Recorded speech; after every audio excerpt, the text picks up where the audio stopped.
Support me and be on my wall of supporters. Thank you, my nerd.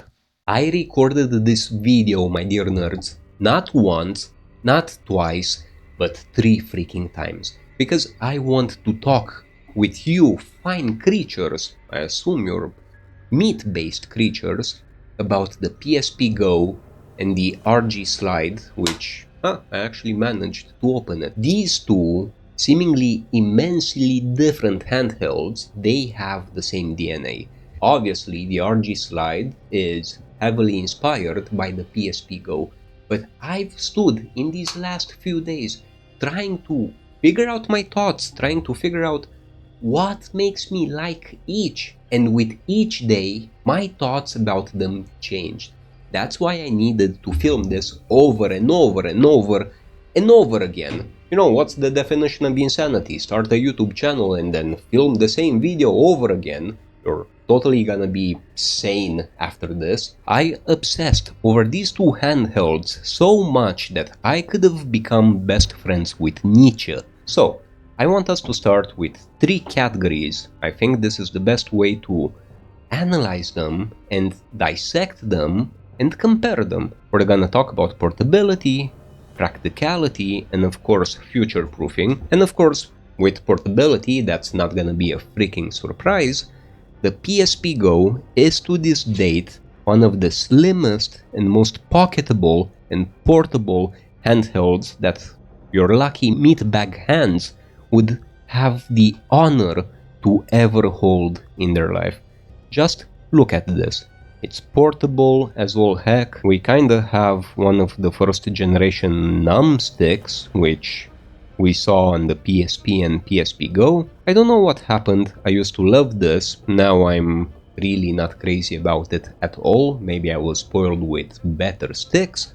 But alas, story time. Why am I making such a big deal about the PSP Go?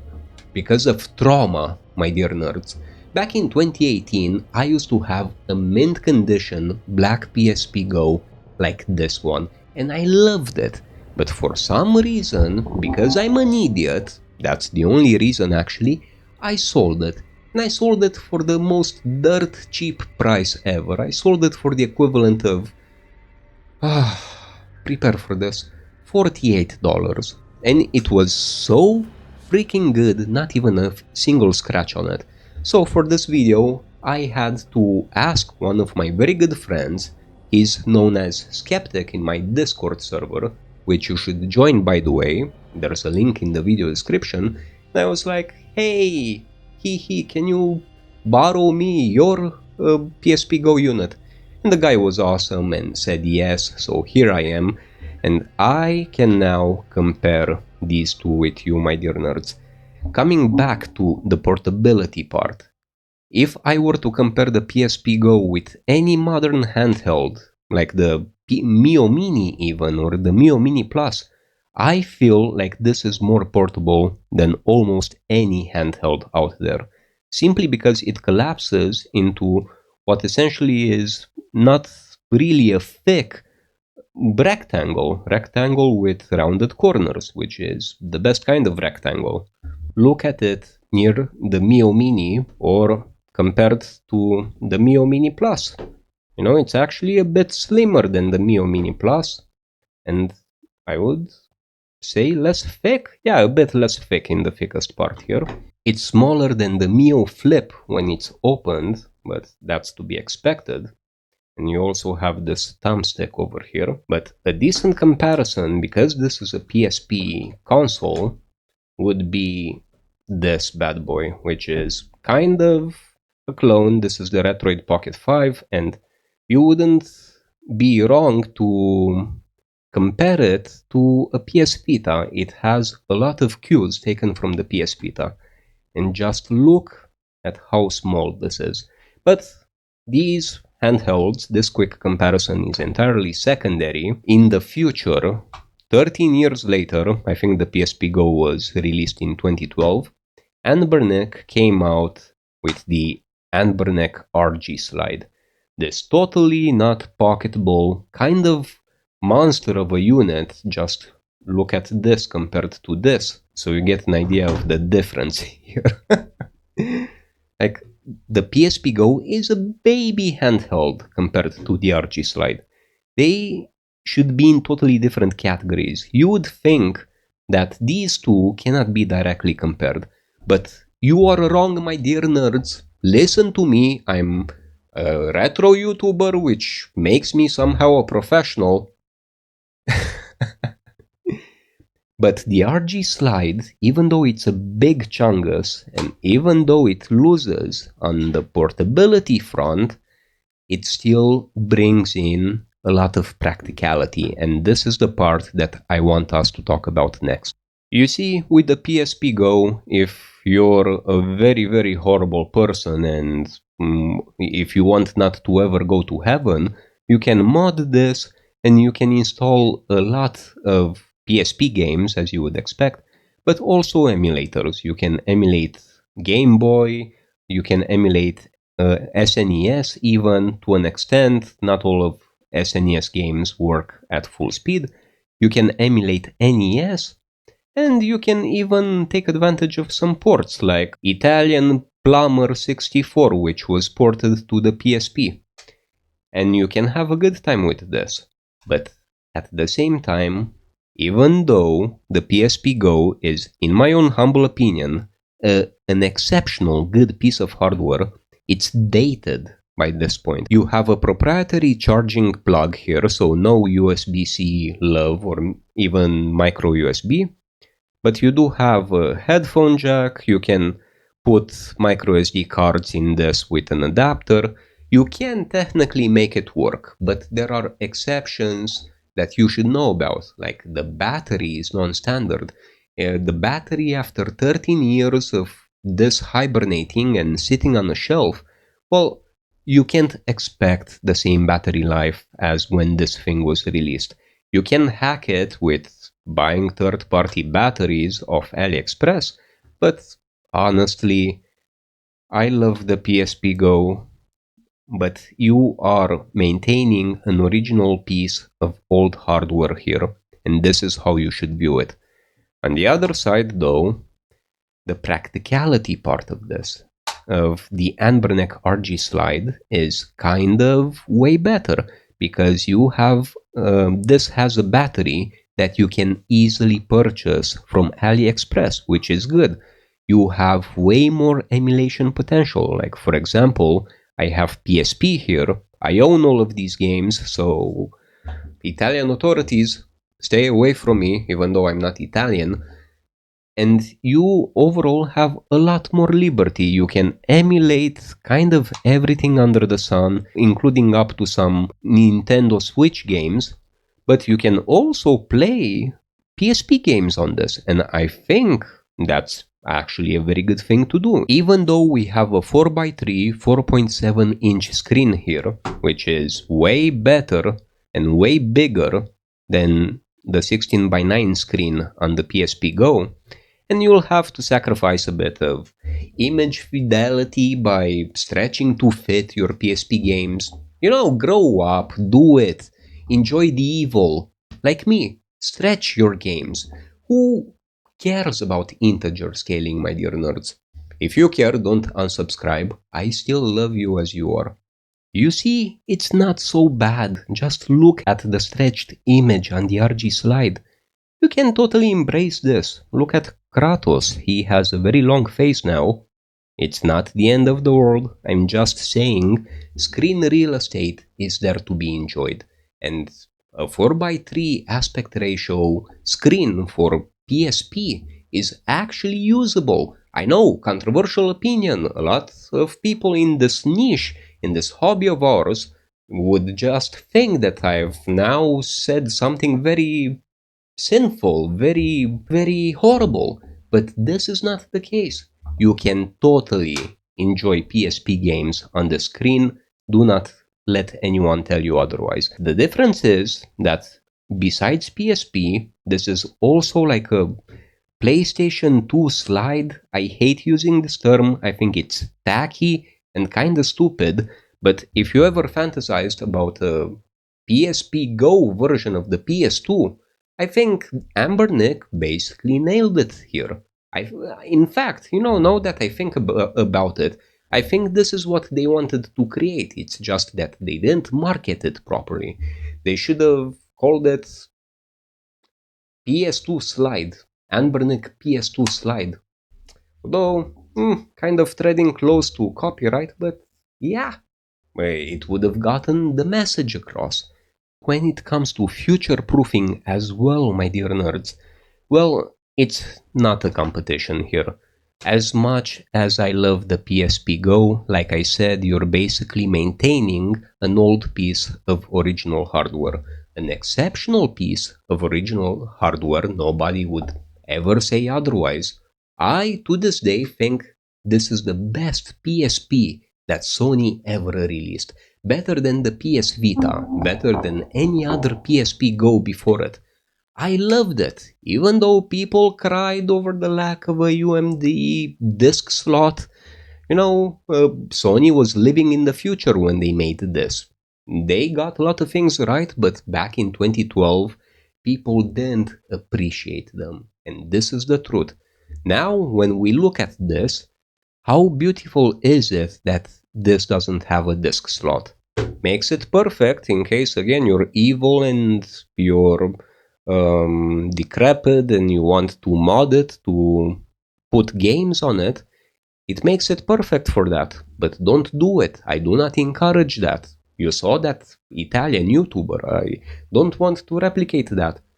Make sure to play on this, or the Anbernic for that matter, games that you legitimately own, because I want to sleep at night.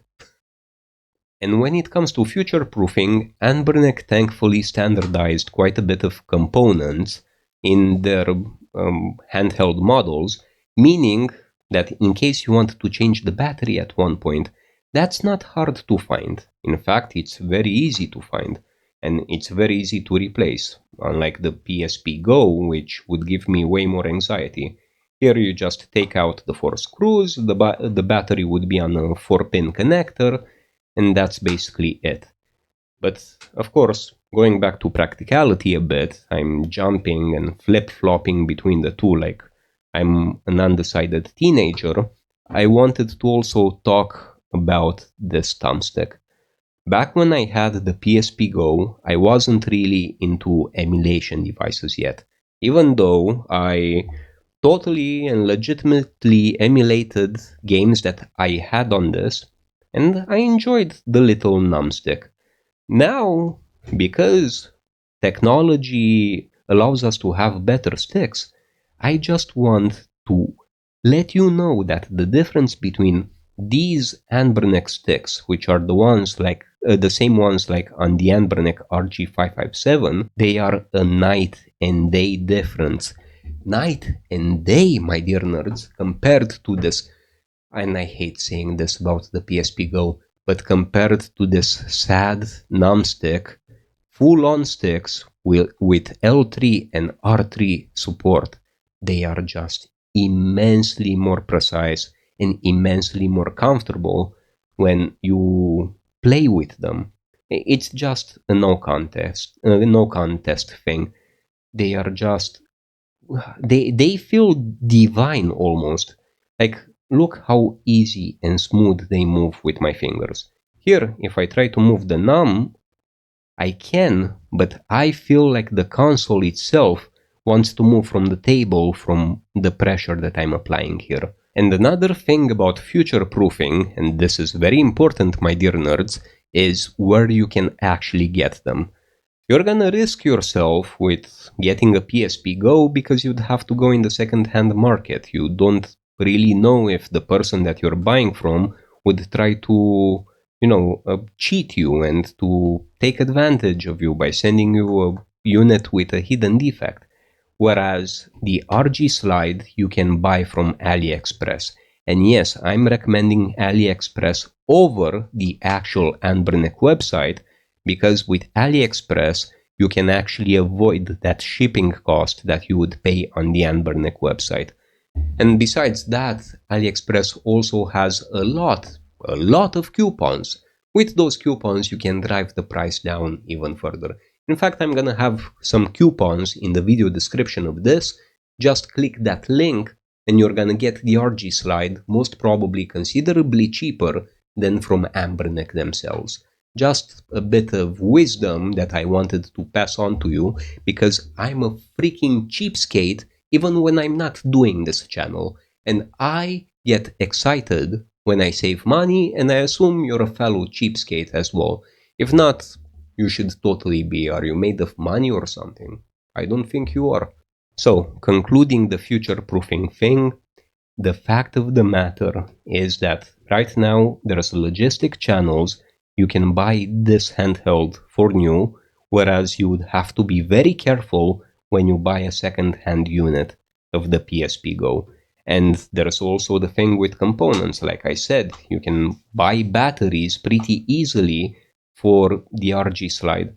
And of course, I know you can find on AliExpress maybe PSP Go batteries as well, but those are not genuine. And even if they were, that's even worse, because a genuine PSP Go battery is, let me do the math, 13 years old right now. That's like the entire lifetime of a teenager. Think about that. Batteries aren't supposed to live that long.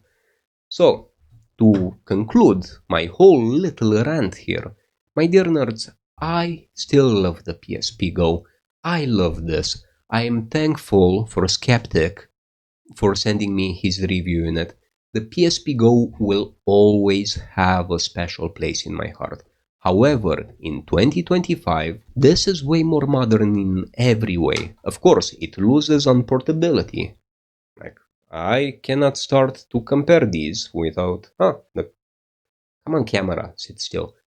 These two are a night and day difference. They are from total different leagues, and you have to keep in mind that the portability factor, hands down, goes to the PSP Go. Everything else, in my opinion, goes to the Anbernic slide. Of course, this is heavy. Nobody's gonna say otherwise. This is not as pocketable, but it is portable. It still retracts into what essentially is a bigger curved rectangle.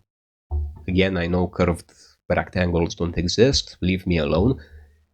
And you can put this in your bag. You can carry this, no problem. If you have cargo pants pockets, you can totally go to town and take this anywhere. I just wished deep down inside that we had a modern incarnation of a PSP Go that also was just as portable and just as thin.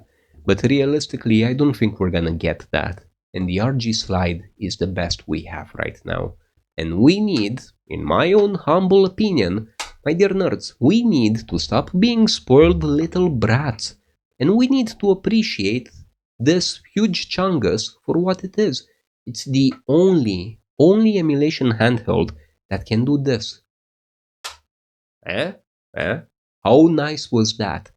So, I wanted to put this up front there and for us to discuss about this. This will always have a place in my heart, but the future, currently as it stands, is the RG slide when it comes to sliding form factors. So, my dear nerds, do you think I'm off base with this one? Do you think I'm wrong? It's okay if you think I'm wrong.